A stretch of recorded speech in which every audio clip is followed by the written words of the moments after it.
तरीकों से चल रहे हैं। चलिए, पहला प्रश्न है, नगरीकरण में वृद्धि के कारण अधिक से अधिक धरातलीय सतह को पक्की सतह में परिवर्तित कर दिया जाता है, जिसके कारण होने वाली विकिरण प्रारूप परिवर्तन में सम्मिलित है।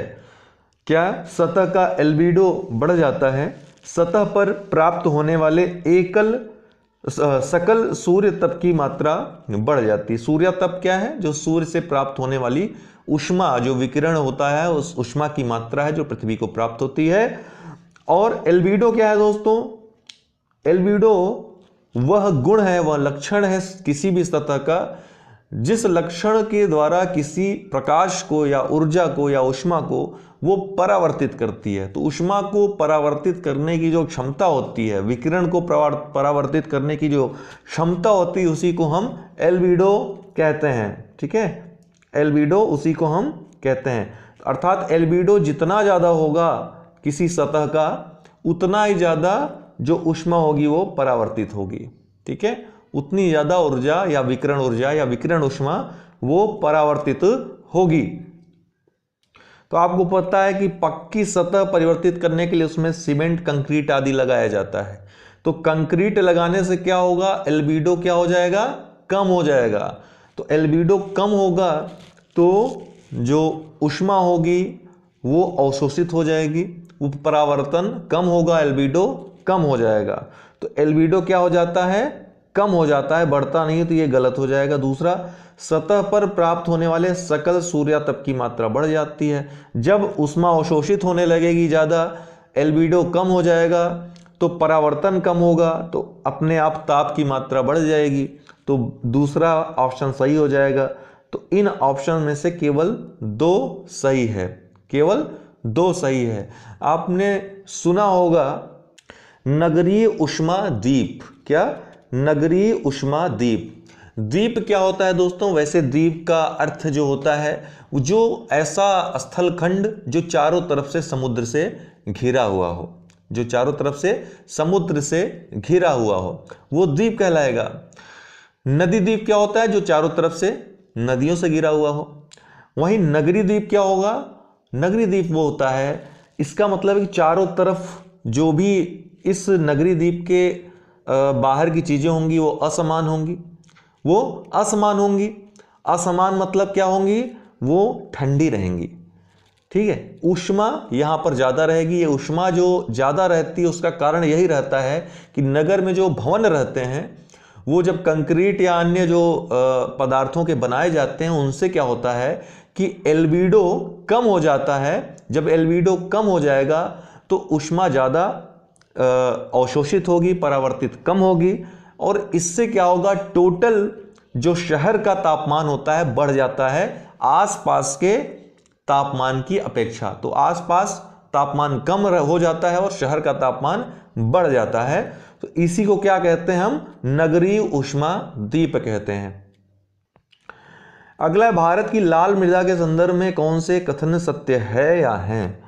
तो पहला है, लौह तत्व की उपस्थिति के कारण इनका रंग लाल हो जाता है। यह बिल्कुल सही है, उसमें लौह तत्व पाया जाता है। ठीक है, यह छिद्र युक्त होने के कारण उपजाऊ है, ये गलत है।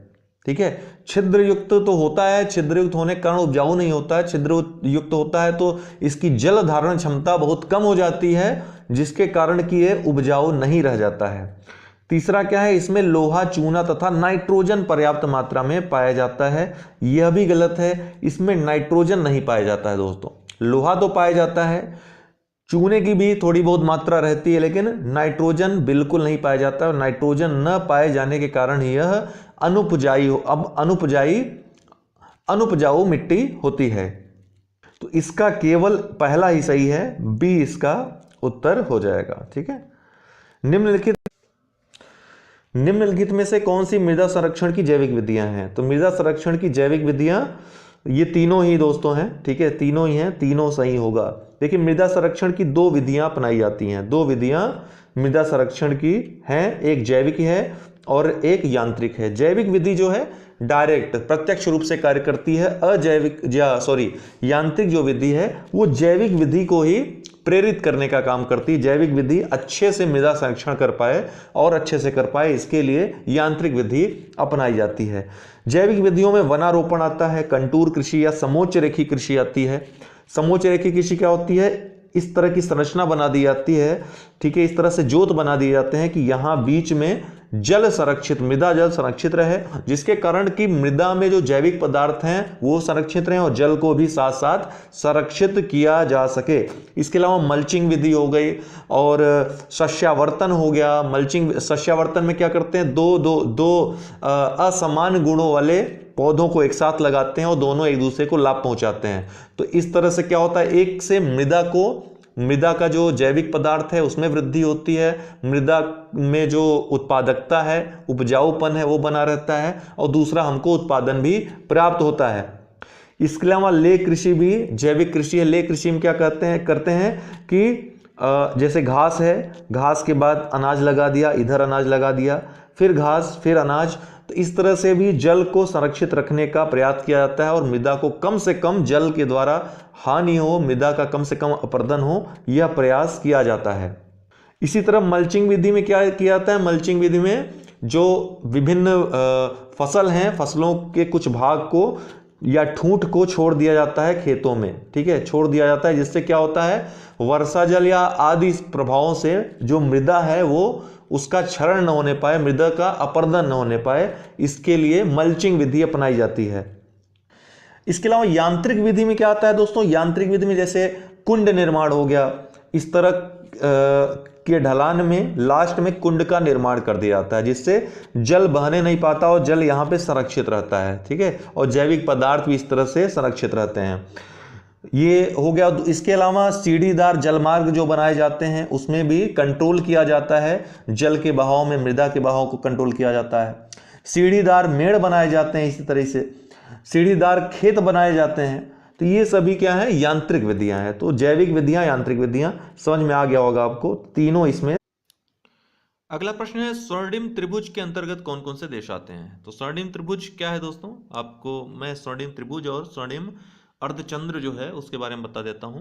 स्वर्णिम त्रिभुज जो है वो लाओस, थाईलैंड और म्यांमार को कहते हैं, ठीक है। अभी मानचित्र में हम आपको दिखा देते हैं। म्यांमार जो बीच में रहेगा, थाईलैंड नीचे, और यहां पर लाओस, आपका राइट साइड लाओस रहेगा। ये तीनों मिलकर के इनकी जो सीमाएं हैं एक जगह लगती हैं और यहीं पर एक ट्रायंगल का निर्माण होता है, इसको गोल्डन ट्रायंगल कहा जाता है। और यहाँ ईरान है, यहाँ पाकिस्तान है और यहाँ अफगानिस्तान है। यहाँ पर एक पेटी पाई जाती है, अर्धचंद्राकार पेटी जिसको कहते हैं, इसको गोल्डन क्रिसेंट कहते हैं या स्वर्णिम अर्धचंद्र पेटी कहते हैं। ये दोनों ही क्षेत्र जो हैं ओपियम, अफीम और अफीम के उत्पादन के लिए, देखिए ये जो रीजन है मैं आपको मैप में दिखा दे रहा हूं। ये जो रीजन है गोल्डन ट्रायंगल है ये, और यह है गोल्डन क्रिसेंट। ये अर्धचंद्राकार पेटी है और ये है ट्रायंगल त्रिभुजाकार पेटी। द्वितीय विश्व युद्ध के बाद इस क्षेत्र में, गोल्डन ट्रायंगल क्षेत्र में ही ओपियम जो है, अफीम और अन्य जो ड्रग्स हैं, हेरोइन आदि का कारोबार सीमित हो गया। ये म्यांमार है। यहाँ म्यांमार की राजधानी आप जानते रहिए न्यापीटा है, पहले यंगून थी, अभी न्यापीटा है। नीचे थाईलैंड है जिसकी राजधानी बैंकॉक है, और दाहिने साइड लाओस है जिसकी राजधानी वियंतियान है। इस चीज को याद रखिएगा कि दो नदियां, एक रोक नदी और मेकांग नदी, दोनों यहां पर आकर मिलती हैं और यहीं पर इन तीनों देशों की सीमाएं भी मिलती हैं, जिससे यहां पे एक त्रिभुजाकार क्षेत्र का निर्माण होता है। इसीलिए CIA जो कि अमेरिका की इंटेलिजेंस एजेंसी है, इस क्षेत्र को गोल्डन ट्रायंगल इसने नाम दिया है और इस क्षेत्र को गोल्डन क्रिसेंट नाम दिया है। इस क्षेत्र में क्या है? ईरान, पाकिस्तान और अफगानिस्तान, ये मिलकर के अर्धचंद्राकार एक पेटी बनाती हैं। इन तीनों के क्षेत्र जो हैं ये भी अफीम के व्यापार के लिए फेमस है। वर्तमान में अफगानिस्तान में सबसे ज्यादा अफीम का उत्पादन होता है, वहीं म्यांमार दूसरे स्थान पर अफीम के उत्पादन में। ये दोनों ही क्षेत्र अफीम और अन्य ड्रग्स के उत्पादन और उसके व्यापार के लिए, अवैध व्यापार के लिए जाने जाते हैं। तो स्वर्णिम त्रिभुज के अंतर्गत कौन कौन से देश आते हैं दोस्तों? स्वर्णिम त्रिभुज के अंतर्गत लाओस, थाईलैंड और म्यांमार, ये 3 देश आते हैं। तीनों का क्रम आप याद रखिएगा, कभी कभी अगर पूछ लिया तो याद रहे, सबसे बीच में जो है म्यांमार रहेगा, नीचे बॉटम में थाईलैंड, और यहाँ पर जो सीमा है लाओस की है राइट साइड में। तो ये मिलकर के गोल्डन ट्रायंगल का निर्माण करते हैं। एक गोल्डन ट्रायंगल भारत के संदर्भ में भी कहा जाता है। भारत में जो गोल्डन ट्रायंगल है वो विख्यात है, सुप्रसिद्ध है, कुख्यात नहीं है। पर्यटन के लिए जाना जाता है। दिल्ली, जयपुर और आगरा, इन तीनों को मिलाकर गोल्डन ट्रायंगल बनता है। ये पर्यटन के लिए प्रसिद्ध है। ये भी आपकी परीक्षा में पूछा जाता है, भारत के संदर्भ में है। वैश्विक संदर्भ में जो गोल्डन ट्रायंगल है जो कि CIA यूज करती है, वो म्यांमार, थाईलैंड और लाओस के लिए, उन तीनों से बने ट्रायंगल के लिए यूज करती है। अगला प्रश्न है, अमरावती, भवानी, हेमावती तथा काबनी किसकी सहायक नदियां हैं? तो ये सहायक नदियां, देखिए हम नदियों के लिए एक अलग से वीडियो बनाएं क्योंकि काफी महत्वपूर्ण है आपकी परीक्षाओं के लिए। उसमें समस्त पहले उत्तर भारत की नदियां, फिर प्रायद्वीपीय नदियों के बारे में हम विस्तार से चर्चा करेंगे, एक एक चीज बता देंगे। हो सकेगा तो उसमें बोर्ड का भी इस्तेमाल करेंगे, नहीं तो मैप तो रहेगा ही रहेगा। तो ये कावेरी की सहायक नदियां हैं। कावेरी नदी पश्चिमी घाट की ब्रह्मगिरी श्रेणी से निकलती है और कावेरी पत्तनम के पास बंगाल की खाड़ी में गिर जाती है। यह केरल, कर्नाटक और तमिलनाडु जो 3 राज्य हैं वहां पर विस्तारित है। इन 3 राज्यों में बहती है और इसके बाएं किनारे से हेरांगी, हेमवती, शिम्स, अर्कावती और दाहिने किनारे से भवानी, अमरावती, काबनी, लक्ष्मण तीर्थ, ये मिलती है नदियां, ये सहायक नदियां हैं इसकी। तो कावेरी इसका उत्तर है। गोदावरी नदी दोस्तों, ये जो दक्षिण भारत है, प्रायद्वीपीय भारत है, उसकी सबसे लंबी नदी है। इसे दक्षिण भारत की गंगा भी इसीलिए कहा जाता है क्योंकि उत्तर भारत की या संपूर्ण भारत की सबसे लंबी नदी गंगा नदी है, भारत के संदर्भ में अगर देखा जाए तो गोदावरी महाराष्ट्र के नासिक जिले से निकलती है। प्रायद्वीपीय नदियों में यह सबसे लंबी नदी है। कृष्णा नदी की बात करें तो महाबलेश्वर के पास से एक झरना है, वहां से निकलती है और महाराष्ट्र और कर्नाटक होते हुए बंगाल की खाड़ी में गिरती है। वही महानदी की बात करें तो इसका जो उद्गम क्षेत्र है रायपुर, जो छत्तीसगढ़ की राजधानी है, उसके समीप धमतरी जिला है, वहां से सिहावा या सिहाड़ा नामक पर्वत से इसका जन्म होता है, इसका उद्भव होता है। इसी नदी पर विश्व का सबसे बड़ा बांध, जो मानव निर्मित बांध है, हीराकुंड बांध, ठीक है, हीराकुंड डैम बना हुआ है। संबलपुर जिला है उड़ीसा का, उसी के पास यह डैम स्थित है। आपका क्रम बिगड़ने न पाए इसलिए कह रहा हूं, मतलब कोई भी टॉपिक छूटने न पाए। चलिए आइए शुरू करते हैं। निम्नलिखित में सर्वप्रथम किसने बंगाल में ब्रिटेन की वस्तुओं के बहिष्कार का सुझाव दिया? देखिए, बंगाल विभाजन 1905 में लॉर्ड कर्जन ने घोषित किया था, घोषणा की थी बंगाल विभाजन की। उसके बाद स्वदेशी और बहिष्कार आंदोलन उसके प्रतिरोध के रूप में सामने आते हैं। स्वदेशी में क्या किया गया था? एक प्रकार स्वदेशी अपने यहाँ के, अर्थात जो देश में सामान बनाया जाए उसका उपयोग करना, राष्ट्रीय शिक्षा, राष्ट्रीय विचार, इनकी जो है वकालत की गई कि हाँ, जो ब्रिटेन की वस्तुएं हैं, जो ब्रिटेन का विचार, न केवल वस्तु बल्कि विचार, उसका भी बहिष्कार करना। तो स्वदेशी और बहिष्कार दो अलग अलग चीजें थी, दो अलग अलग शब्द थे, लेकिन दोनों का एक दूसरे से पूरकता थी, पूरक संबंध था। अर्थात स्वदेशी के बिना बहिष्कार नहीं संभव था और बहिष्कार के बिना स्वदेशी नहीं संभव था। इसका सीधा सीधा सा अर्थ था कि विदेशी वस्तुओं का, विदेशी विचारों का, विदेशी शिक्षा का त्याग करना, बहिष्कार करना और स्वदेशी को अपनाना। ठीक, तो अरविंद घोष का जो पत्र था वंदे मातरम, कृष्ण कुमार मित्र की साप्ताहिक संजीवनी, मोतीलाल घोष की अमृत बाजार पत्रिका, सतीश चंद्र मुखर्जी की डॉन पत्रिका। जैसा कि आपको पता है कि राष्ट्रवाद के उभार में सबसे बड़ा योगदान रहा पत्र पत्रिकाओं का। उस समय जो बुद्धिजीवी वर्ग था, वो जो ब्रिटिश राज का जो अत्याचार हो रहा था, चाहे वो आर्थिक जो दोहन हो रहा था यहाँ का, चाहे वह सामाजिक, चाहे वो राजनैतिक, चाहे जिस तरह का अत्याचार हो रहा था, सभी वो अपने पत्र पत्रिकाओं में लिख रहे थे। और यहाँ तक कि यही नहीं लिखते थे बल्कि इनसे मुक्त कैसा हुआ जाए इसका भी वह सुझाव वहाँ प्रस्तुत करते थे। तो राष्ट्रवाद की नींव ही पड़ी पत्र पत्रिकाओं से, हमारे दूर दराज के क्षेत्रों तक उनकी पहुंच हो सकी और जिसके कारण कि राष्ट्रवाद को एक ऊर्जा मिलती थी। तो इन पत्र पत्रिकाओं से सवाल पूछा ही जाता है यूपीपीसीएस में, इसलिए याद रखिएगा। अरविंद घोष का वंदे मातरम, कृष्ण कुमार मित्र की साप्ताहिक संजीवनी, मोतीलाल घोष की अमृत बाजार पत्रिका और सतीश चंद्र मुखर्जी की डॉन पत्रिका। अब यहां पर सवाल क्या पूछा है, सर्वप्रथम किसने बंगाल में ब्रिटेन की वस्तुओं के बहिष्कार का सुझाव दिया। पत्र पत्रिकाएं बहुत छपी, लेकिन सर्वप्रथम पूछ रहा है, तो सर्वप्रथम दोस्तों कृष्ण कुमार मित्र की, याद रखिएगा, कृष्ण कुमार मित्र की साप्ताहिक जो संजीवनी थी, इसमें सर्वप्रथम विदेशी या ब्रिटेन की वस्तुओं के बहिष्कार का सुझाव दिया गया। इसके अलावा बाकी जो पत्रिकाएं हैं वो भी महत्वपूर्ण है, उनके बारे में जान लीजिए थोड़ा थोड़ा। अरविंद घोष का जो पत्र था वंदे मातरम, यह बंगाल में बंगाली भाषा में था दोस्तों, ठीक है। 1905 में ही जिस समय यह घोषणा हुई थी, उसी समय यह काफी चर्चित हुआ, काफी यह लोकप्रिय हुआ वंदे मातरम, जो अरविंद घोष के द्वारा निकाला जाता था, इंग्लिश में निकाला जाता था, याद रखिएगा। वंदे मातरम किस भाषा में निकाला जाता था, इंग्लिश भाषा में। फिर तीसरा आता है आपका मोतीलाल घोष की अमृत बाजार पत्रिका, यह भी काफी फेमस पत्रिका थी, लेकिन इसको जो है 20 फरवरी 1868 में, अर्थात बहुत पहले बांग्ला भाषा में इसको शुरू किया गया था। दो भाई थे, शिशिर कुमार घोष, मोतीलाल घोष। देखिए याद रखिएगा, शिशिर घोष भी पूछ सकता है और मोतीलाल घोष भी पूछ सकता है। अमृत बाजार पत्रिका, तो याद रखिएगा दोनों ही सही होंगे। शिशिर घोष और मोतीलाल घोष दोनों भाई थे, दोनों बांग्ला भाषा में इसको निकालते थे। और यह पत्रिका इसलिए भी महत्वपूर्ण हो जाती है कि पूछता है कि जब वर्नाकुलर प्रेस एक्ट 1878 में लॉर्ड लिटन ने, याद रखिएगा 1878 vernacular press act, lord Lytton, इसने भारतीय जो पत्र उसमें निकल रहे थे, राष्ट्रवादी पत्र निकल रहे थे, उनमें प्रतिबंध एक प्रकार से इस एक्ट के द्वारा लगाने का प्रयास किया गया।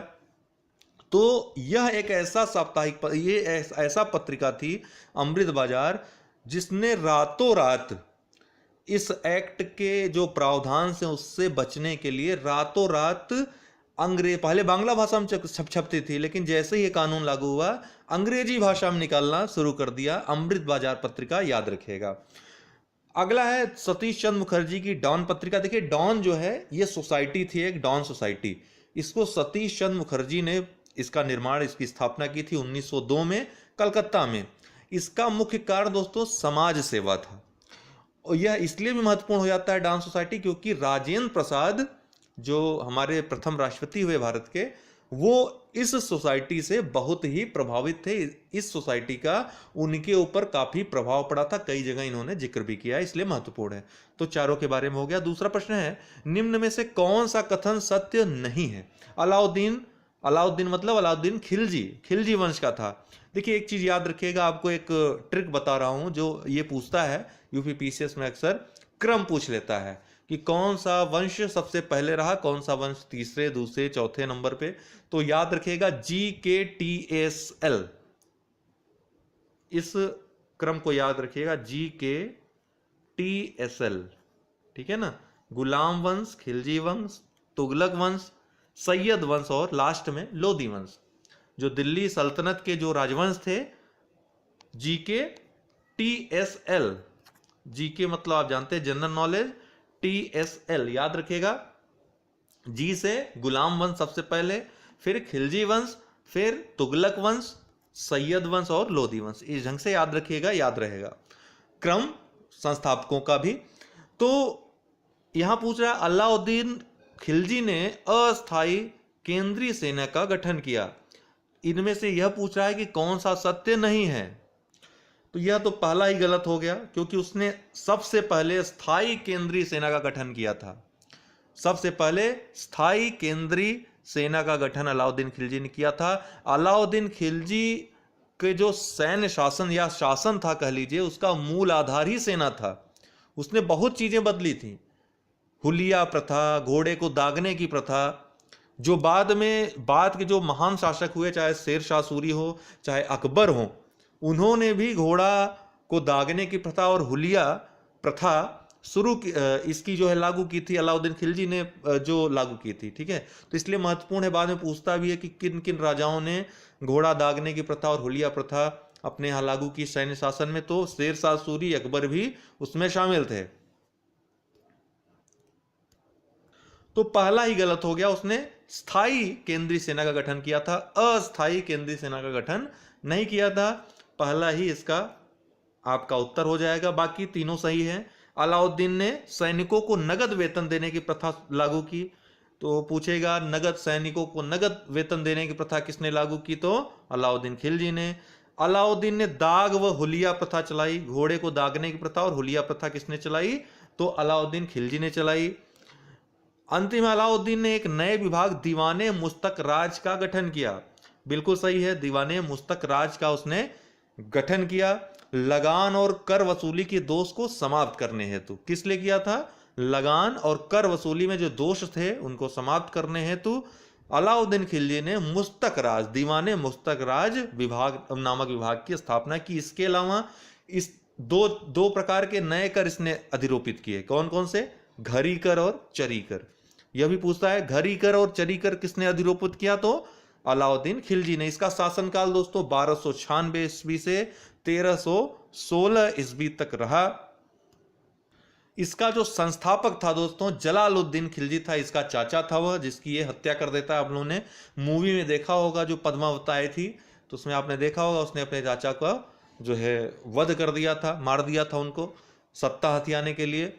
जलालुद्दीन खिलजी का जो समय रहता है 1290 से 1296 तक रहता है, उसके बाद ये मार करके सत्ता पर काबिज हो जाता है 1296 से 1316 ईस्वी तक यह रहता है। इसके बचपन का नाम पूछता है दोस्तों, उलूग खां इसके बचपन का नाम रहता है अलाउद्दीन खिलजी का, उलूग खां।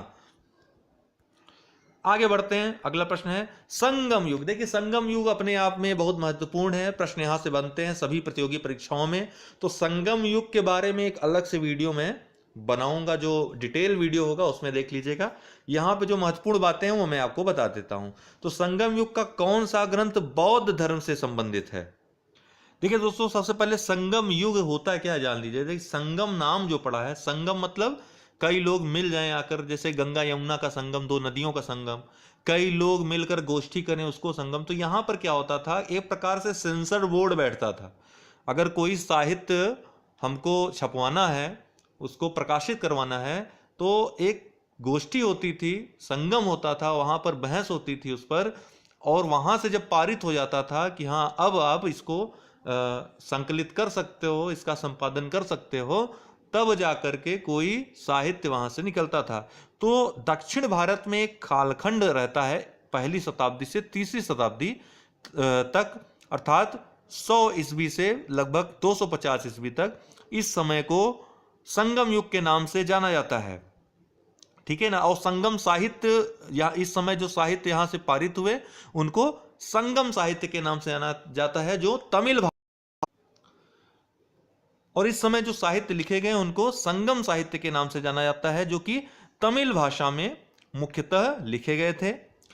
3 राज्य संबंधित थे इससे, तीन राज्यों से संबंधित थे, चेर, चोल और पांड्य। ये तमिल साहित्य थे, इसमें 3 वंशों के बारे में उल्लेख है, चेर, चोल और पांड्य। और कुल 3 संगम हुए थे दोस्तों, 3 संगम कुल हुए थे, अर्थात 3 ऐसी कुल गोष्ठियां हुई थी। पांड्य शासकों के संरक्षण में हुई थी, याद रखिएगा। चेर, चोल, पांड्य 3 उस समय राजा थे जिनका उल्लेख है इसमें साहित्यों में, लेकिन पांड्य राजाओं के संरक्षण में ये संगोष्ठियां हुई थी, ये संगम हुआ था। कुल 3 संगम हुए थे, जिसमें से आपको याद रखना है जो पहला संगम हुआ था वह मदुरै में हुआ था, तमिलनाडु में। अगस्त ऋषि इसके अध्यक्ष थे। दूसरा कपाटपुरम या अलवे में हुआ था, जिसके पहले अध्यक्ष अगस्त ऋषि ही थे। बाद में तोलक्का पियर इसके अध्यक्ष हो जाते हैं, तो 2 लोग इसके अध्यक्ष थे। और यह कपाटपुरम या अलवे जिसको कहते हैं वहां हुआ था। और तीसरा फिर से मदुरै में होता है। तो पहला और तीसरा मदुरै में, दूसरा कपाटपुरम में। पहले और दूसरे में जो अध्यक्ष रहते हैं अगस्त मुनि रहते हैं, अगस्त ऋषि रहते हैं, लेकिन दूसरे में बाद में तोलक्का पियर भी अध्यक्ष बनते हैं।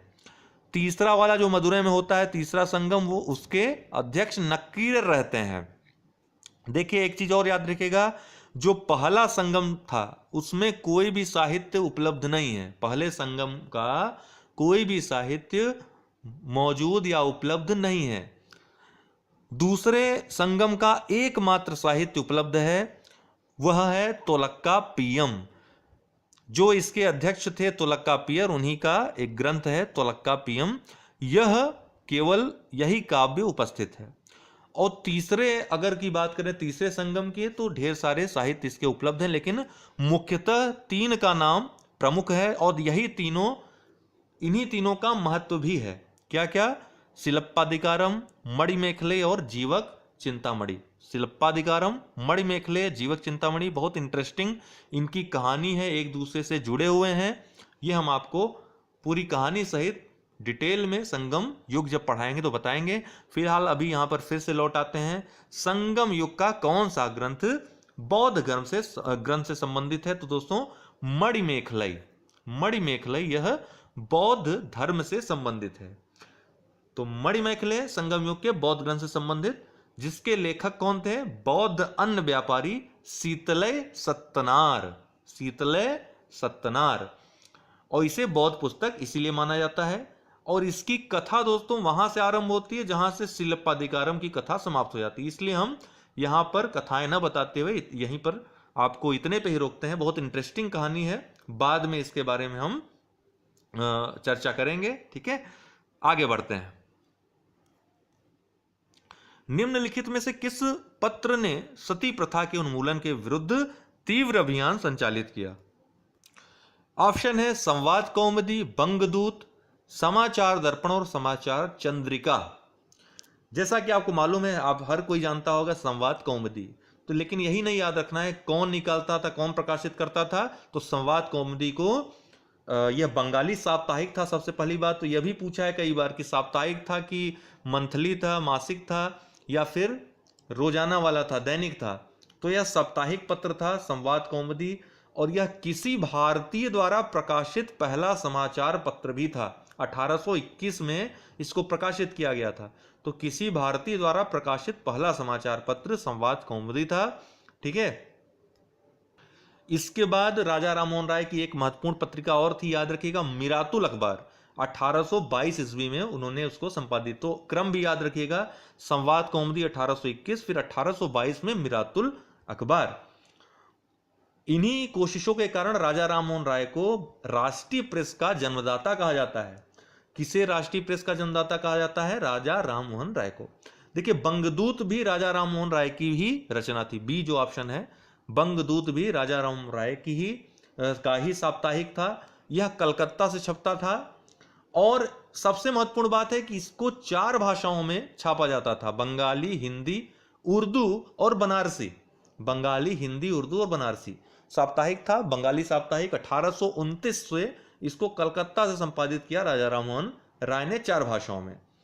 फिर आता है समाचार दर्पण। आपका समाचार दर्पण के बारे में जान लीजिए। 1818 में श्री रामपुर के पादरियों ने इसको छापना शुरू किया था, समाचार दर्पण को, 1818 में।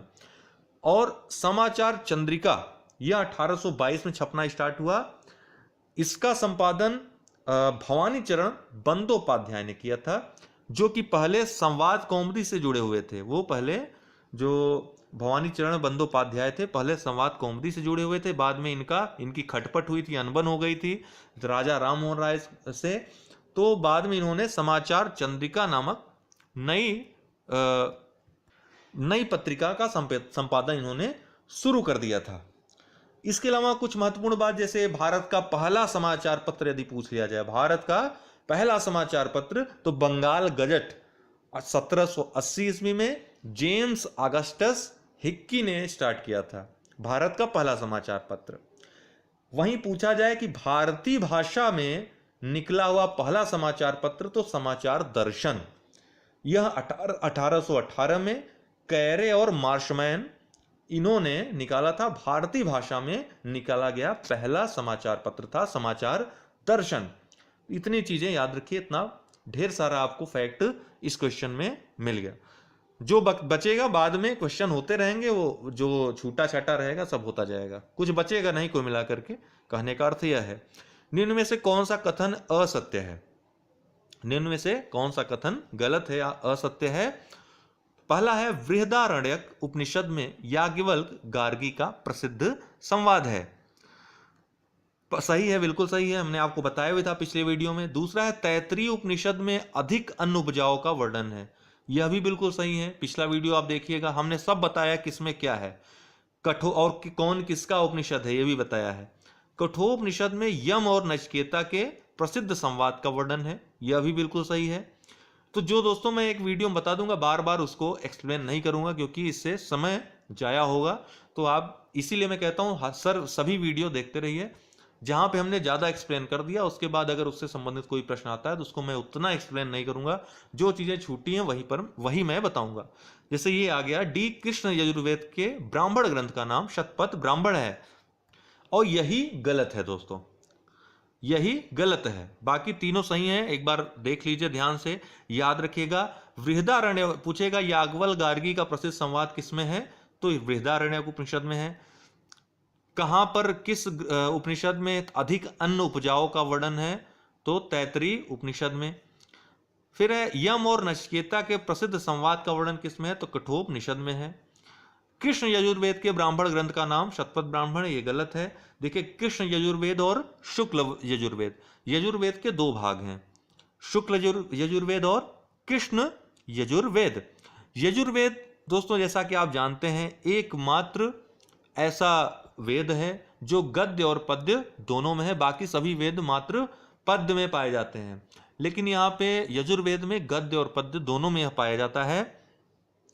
तो लेकिन इसमें अगर यह पूछा जाए कि यजुर्वेद में भी आपको ऑप्शन आ जाएगा शुक्ल यजुर्वेद और कृष्ण यजुर्वेद, दो भाग हैं इसके, शुक्ल और कृष्ण।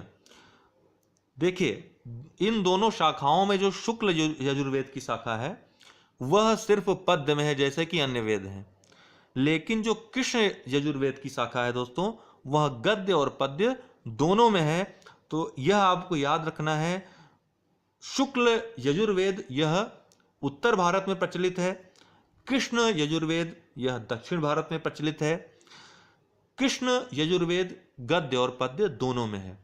तो यजुर्वेद तो गद्य पद्य में है, आप जानते हैं दोनों में, लेकिन यदि पूछा जाए कि कौन सा गद्य और पद्य दोनों में और पूछ लिया जाए शुक्ल और कृष्ण दोनों, तो वहां पे आप कृष्ण यजुर्वेद को टिक करेंगे, वही आपका सही आंसर होगा। तो और कृष्ण यजुर्वेद के ब्राह्मण का ग्रंथ का नाम दोस्तों शतपथ ब्राह्मण नहीं है, उसका नाम तैत्तिरीय ब्राह्मण है। क्या है? तैत्तिरीय ब्राह्मण। जबकि शुक्ल यजुर्वेद के ब्राह्मण ग्रंथ का नाम शतपथ ब्राह्मण है, यह भी आपको याद रखना है।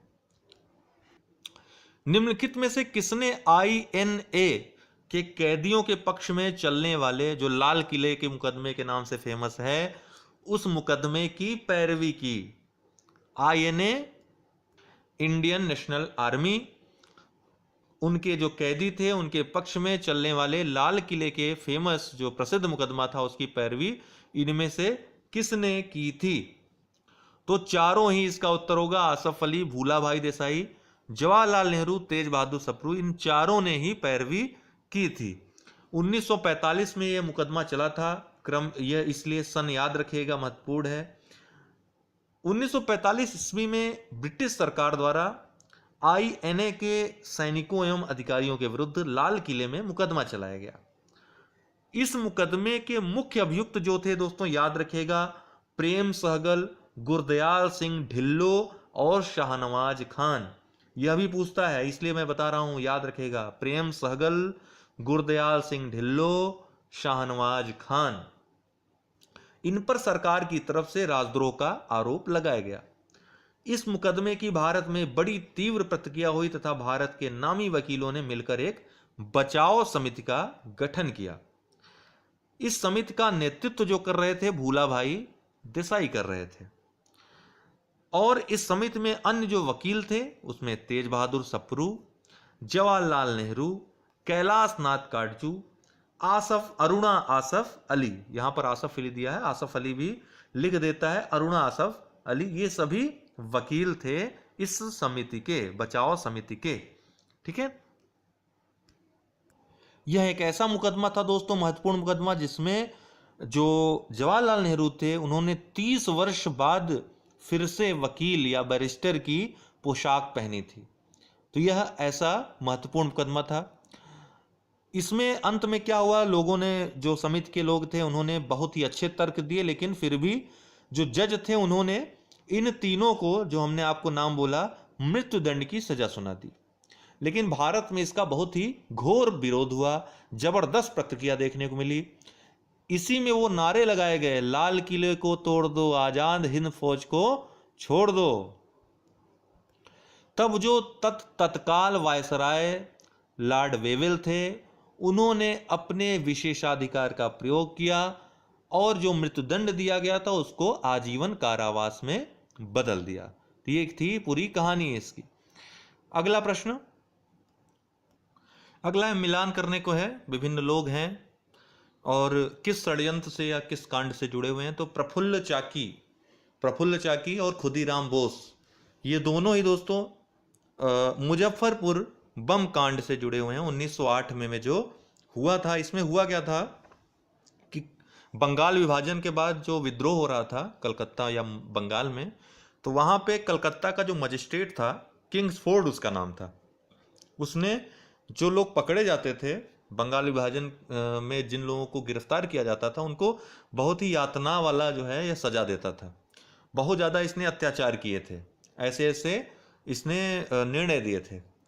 तो इसका जो है अंग्रेजी शासन ने प्रोन्नत किया, इसको प्रमोशन दिया, प्रमोशन देकर मुजफ्फरपुर में इसको सत्र न्यायाधीश बना दिया। तो उस समय एक युगांतर समिति कार्य कर रही थी, एक गुप्त समिति थी, एक गुप्त संस्था चल रही थी क्रांतिकारियों की, युगांतर नाम था। उसी से ये खुदीराम बोस और प्रफुल्ल चाकी जुड़े हुए थे। खुदीराम बोस मात्र 19 वर्ष, लगभग 19 वर्ष के थे उस समय जब उन्होंने इस घटना को अंजाम दिया था। तो इस बैठक में निर्णय लिया गया कि इसको मारना है, अर्थात किंग्सफोर्ड को गोली और बम से मार देना है। तो खुदीराम बोस और प्रफुल्ल चाकी को इसके लिए चुना गया।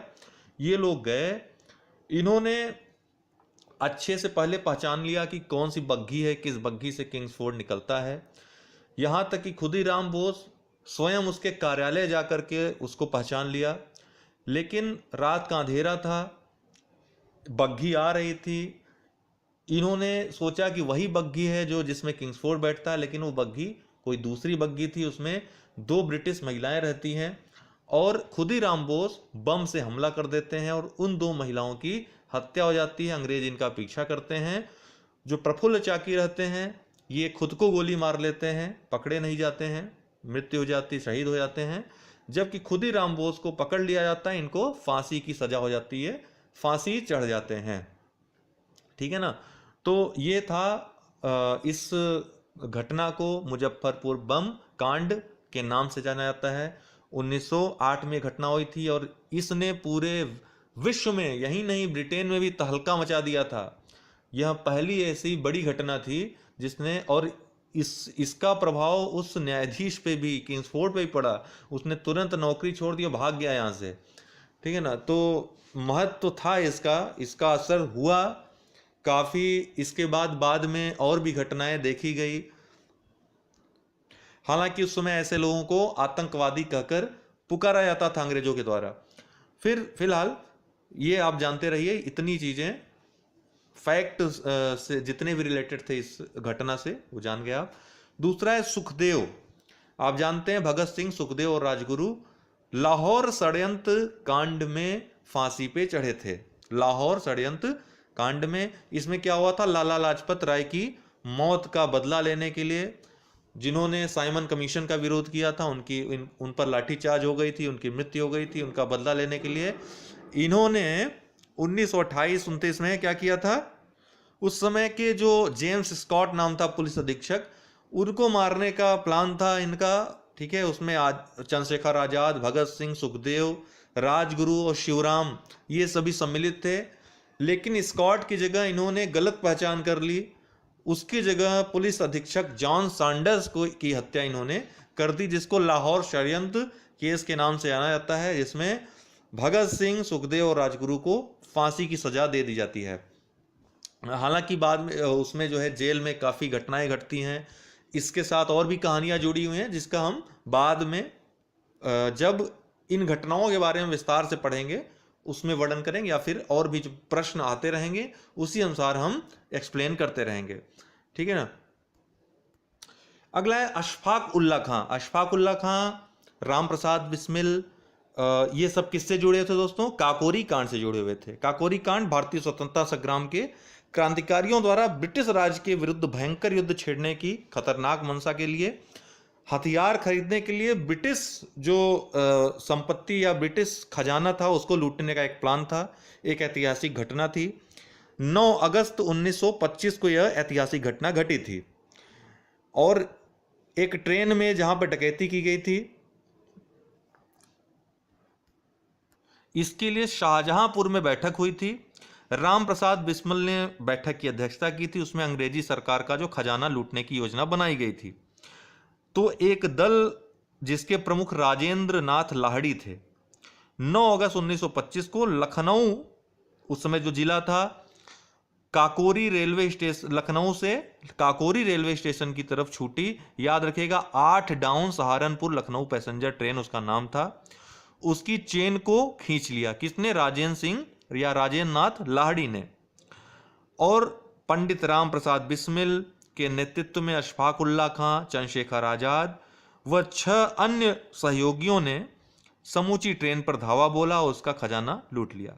बाद में अंग्रेजी हुकूमत ने उनकी पार्टी हिंदुस्तान रिपब्लिकन एसोसिएशन के लगभग 40 क्रांतिकारियों पर सम्राट के विरुद्ध सशस्त्र युद्ध छेड़ने, सरकारी खजाना लूटने, मुसाफिरों की हत्या आदि करने का मुकदमा चलाया, जिसमें राजेंद्र नाथ लाहड़ी, पंडित राम प्रसाद बिस्मिल, अशफाक उल्ला खां और ठाकुर रोशन सिंह को मृत्युदंड या फांसी की सजा सुना दी गई।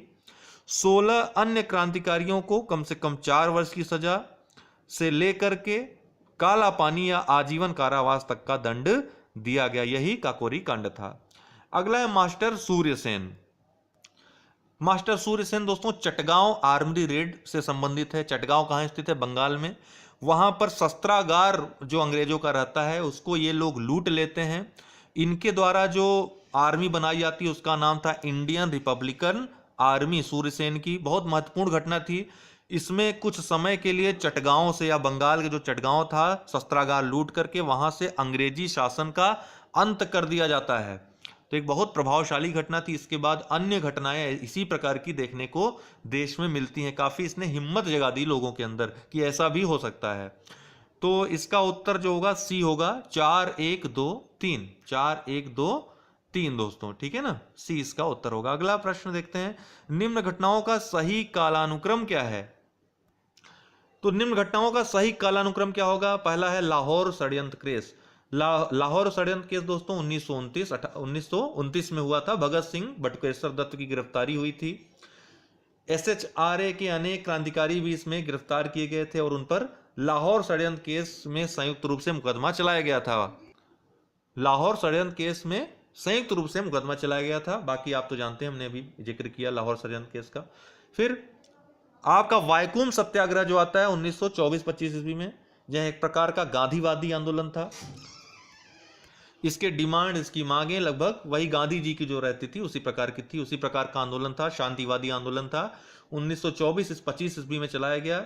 इसके नेतृत्वकर्ता का नाम याद रखिएगा, TK माधवन, के केलप्पन तथा KP केशव मेनन। ये सभी इसका नेतृत्व करता थे वायकुम सत्याग्रह के। ये मुख्य रूप से दोस्तों जो सामाजिक कुरीतियां थी, खासकर अस्पृश्यता जो थी उसकी कुप्रथा थी, उसके विरुद्ध चलाया गया था।